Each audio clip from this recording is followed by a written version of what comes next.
Greetings to all our viewers and listeners. Today, we will try to tackle a round question: how to choose the best table tennis balls. To be more precise, how can you select the best balls for yourself?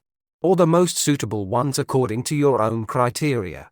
Yes, we are living in a time when choosing table tennis balls has become harder than picking socks or cognac.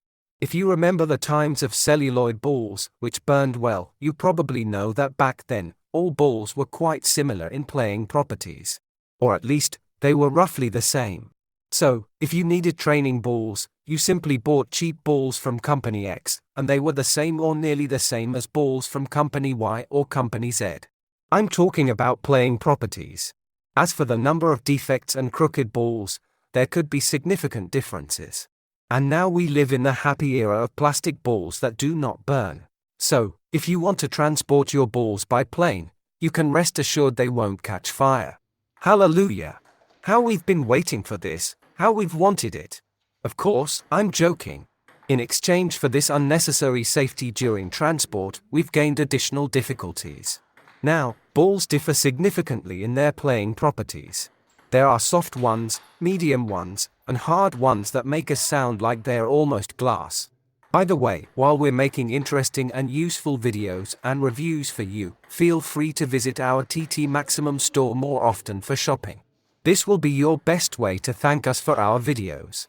And of course, the balls are noticeably different in play. There are also times when balls feel like they have different weights. And that's not all. Sometimes, balls have different levels of grip on the racket. And even different grip with the table. I'm not kidding. Yes, there are hard slippery balls that are impossible to spin. So you can't do topspin. You try, and the ball just flies straight ahead. It doesn't have the usual rounded flight path. And not many people like that. Sorry for scaring you with these stories. I hope you're watching this video not before bed, so it doesn't interfere with your comfortable sleep. So, what should you do now? How should you live with it now? How can you select the right balls for yourself? Well, first of all, if you play often in tournaments where specific balls are used, say, balls X from Company Y, and you're focused on results, then it probably makes sense to use the same balls that are used at the tournaments. That way, you'll get used to those balls and be more confident during the tournament. Similarly, if most of your circle prefers a specific ball, it probably makes sense for you to play with that ball as well, if this ball is not disgusted to you. If you want to choose something that you personally like, then you need to try them out.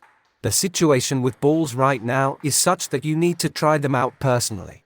Many companies produce balls. Each company makes several types of balls, and they all have different properties. This, of course, complicates the selection of balls by about 14.5 times. I understand that you probably didn't want to hear this. You wanted me to point out some good balls that you could buy without wasting time on figuring out this topic. Okay. For training balls, I would currently choose Meslon balls. They fly well and play well for its price. Before these balls came out, I used cheap Inha balls with hearts. If you ask me about DHS training balls, personally, I wouldn't choose them, because they don't offer the best price to quality ratio. But if you like them in terms of playing properties, you can buy them, of course. For training, you could also choose Siam Oza balls. These are 3-star balls, but in terms of quality, they're closer to training balls and cost the same as 1-star DHS balls. If you need a lot of balls for training or a robot, I would buy a big pack of Meslon balls. For the least picky players who want something cheaper, a pack of Inha balls with hearts can be a good option. If you prefer to use cheap balls for training and the highest quality ones for tournaments, then for tournament play you can choose DHS Busan balls. That's the first thing that comes to mind. You could also choose balls from 729 or Goa. They are also good balls. I would also mention the H40 and Y40 balls from Inha. They are both good in terms of quality and significantly cheaper. By the way, while I'm giving you all this round information, please click like and subscribe. I'd like to point out that the balls I mentioned feel and sound different. Some of them you might like, some you might not. Of the Inha balls, I personally preferred the Y40 from the blue pack more than the H40 from the purple one. It's softer, and I prefer that. But that's subjective. People have different tastes. I should also mention that with Inha balls, you can save a good amount if you buy 10 packs right away. That's 60 balls. In this case, the price per ball will be slightly higher than a DHS training ball, but lower than a Nitaku training ball. And the quality will be significantly higher. And if you buy 20 packs of Inha balls, the price per ball will even be lower than 1-star DHS balls. That's 120 balls. You can use them for robot, or buy them for all the players in the hall. But let's say you tried these balls and didn't like them for some reason. Or maybe they're not available where you are. Or they don't match your shoes. Or your religion prohibits using these particular balls. What should you do then? You're not going to change your shoes or religion, right?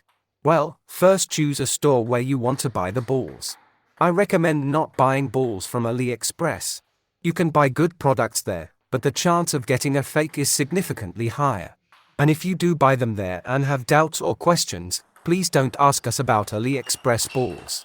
We have no idea what's going on with them and how they are. So, you've chosen a store, looked at the assortment and selected 3 to 4 different models of balls. Then buy 4 to 5 balls of each model. Why so many? Because in practice, balls of the same model can differ. You may not notice the difference with the highest quality balls, because the difference will be very small. But often, the difference is noticeable. Balls can differ in playing properties. Yes, several balls of the same model can differ in playing properties. This is, of course, not ideal, but that's the way it is nowadays. They can also differ in shape. One ball may be perfectly round, while 3 others are a little crooked. Or the third of may be round, and the second of may be crooked. The degree of curvature can also vary. One might be severely misshapen, another just a little, and so on. Cheap balls are more likely to have noticeable differences, while expensive ones are less likely to. To form your own opinion about a ball, you need to use at least a few balls of the same model, not just one. I understand that you might not like this information, but if you want to choose for yourself balls that you will like, then you need to buy a few ones and try them on. In short, order several balls of each model and play with them. This way you'll be able to form an opinion about them and decide which ones you like and what to do next. That's all. If you have any questions on this topic, feel free to ask them in the comments under the video. Опа! Не надо крутить лучше.